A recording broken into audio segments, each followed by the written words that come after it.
Essay number 83. Let yourself be happier than you think you deserve. You're not living your life, you're writing your obituary. Every decision you make, you're thinking about how it'll sound in the summary. Every experience you have, you're mentally crafting how you'll explain it later. Every moment you're in, you're already outside of it, watching yourself, narrating it, packaging it for consumption. You're so busy writing the synopsis that you're missing the actual story. Think about it. When you're at a party, you're not really there. You're thinking about how it looks that you're there. When you're in a relationship, you're not really in it. You're thinking about how it sounds that you're in it. When you achieve something, you don't actually feel it. You're already thinking about what you need to achieve next for the story to make sense.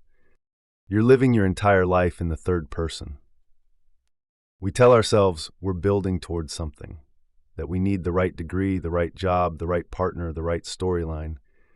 We want our lives to flow narratively, to make sense retrospectively, to sound impressive eulogically. But here's what we don't realize. Nobody remembers your resume. Nobody remembers your timeline.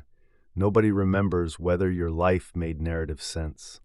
They remember how you made them feel in random Tuesday moments. They remember the time you laughed until you cried over something stupid. They remember the quiet morning you spent together doing nothing. They remember who you were, not what you accomplished. The milestones you're killing yourself to achieve, they don't matter. They never did. But we miss this because we're constantly distracted by the person who isn't there. You know who I'm talking about. That one person you're always looking for in crowds, the one you imagine watching you, the one whose imaginary commentary narrates your life. They're not there. They're never there. But you live as if they are. You make choices based on what they'd think. You experience things through the filter of how you'd explain it to them. You're having entire conversations with them in your head while missing the actual conversations happening in front of you. You're living in a ghost story, haunted by someone who isn't even there. And then there's the tomorrow trap, the I'll be happy when disease. When I get this promotion, when I find the right person, when I lose this weight, when I move to that city, when I finish this project, when I fix this problem. Always one more thing, always one more checkpoint before you can allow yourself to be happy. But tomorrow never comes, does it? You get the promotion and immediately start thinking about the next one. You find the person and immediately start worrying about losing them. You achieve the goal and immediately set another. You're living your entire life on credit, borrowing against a future happiness that never arrives because you keep pushing the due date back. Here's what you need to understand. Tomorrow never changes you. Your job never changes you. Your relationships don't change you either.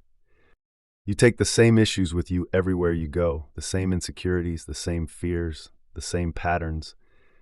The problems change costumes, but the underlying issues remain the same. The people you hate change faces, but you hate them for the same reasons. Because it's never actually about them. It's about the parts of yourself they force you to see. Every person who triggers you is holding up a mirror. Every situation that frustrates you is revealing something about you. But instead of looking at what's being revealed, you keep trying to change the mirror. You have to stop living for how other people will remember you. Stop crafting your life like it's a story someone else is going to read. Stop making choices based on how they'll sound in the telling. Because that story you're writing, it's empty, it's lifeless. It's a performance of a life, not an actual life. And worse, it's robbing you of the very thing you're seeking: actual happiness, present tense joy, real-time contentment, the feeling of being alive right now, not in some future summary. The most important thing you can do is what makes you happy now, not what will make you happy later, not what will make others think you're happy, what actually makes you happy in this moment. But you don't think you deserve that, do you? You think happiness has to be earned, that you need to accomplish enough, suffer enough, prove enough before you're allowed to just be happy. You think there's some cosmic scorekeeper tracking whether you've done enough to deserve contentment. There isn't. There never was. The only person keeping score is you. Your happiness is your choice and your responsibility alone. It's not a promotion away. It's not a relationship away. It's not a change away. It's available right now, in this moment, exactly as you are. The only work you have to do is remove the blocks preventing you from accessing it. The story that says you're not enough yet. The belief that you need permission. The idea that happiness is a reward rather than a choice. The only thing that has to change is your relationship with right now. Because life isn't built of milestones. It's built of moments. Millions and millions of tiny, seemingly insignificant moments that you're missing because you're writing about them instead of living them. It's not about having the job. It's about the random Wednesday afternoon when the light hits your desk in a way that makes you pause. It's not about having the degree. It's about that one night in the library when you finally understood something that had confused you for months. It's not about having the relationship. It's about the quiet Sunday morning when you realize you're not alone anymore. These moments don't make good stories. They don't sound impressive in summaries. They don't photograph well for social media, but they're the only things that actually matter. You won't be there to hear your eulogy. You won't be around to read your obituary. You won't get to find out if your life made narrative sense to others. You're only here for the living of it, the actual real-time first-person experience of being alive. So stop writing your life and start living it. Stop narrating and start experiencing. Stop performing and start being. Let yourself be happier than you think you deserve. Let yourself enjoy things that don't advance your plot. Let yourself waste time on things that don't make good stories. Let yourself be inconsistent, narratively unsatisfying, impossible to summarize. The person you're trying to impress with your life story isn't watching. They never were. The audience you're performing for doesn't exist. The judge you're trying to satisfy is just you in a costume.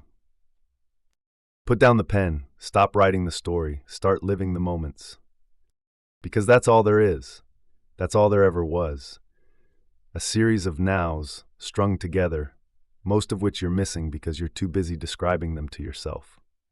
Your life isn't a story to be told. It's an experience to be had. And you're missing it. You're missing it right now, while you're reading this, thinking about how it applies to your story, how you'll implement it into your narrative, how you'll explain this realization to someone later. Stop. Just stop. Be here. Be now. Be happy. Not because you deserve it, not because you've earned it, not because it makes sense in your story, but because you can, because it's available, because it's the only thing that's actually real. The untold millions of little moments are all that matter. They're all you actually have. Stop telling yourself about them and start living them. Stop writing your eulogy and start living your life. Stop waiting for permission to be happy and just let yourself be happier than you think you deserve. Because you do deserve it. You always did. You just forgot because you were too busy writing about it to feel it. Feel it now. That's all there is. That's all there ever was. That's enough. You're enough. Right now. As is. Story incomplete. Narrative unsatisfying. Perfectly, beautifully, actually alive.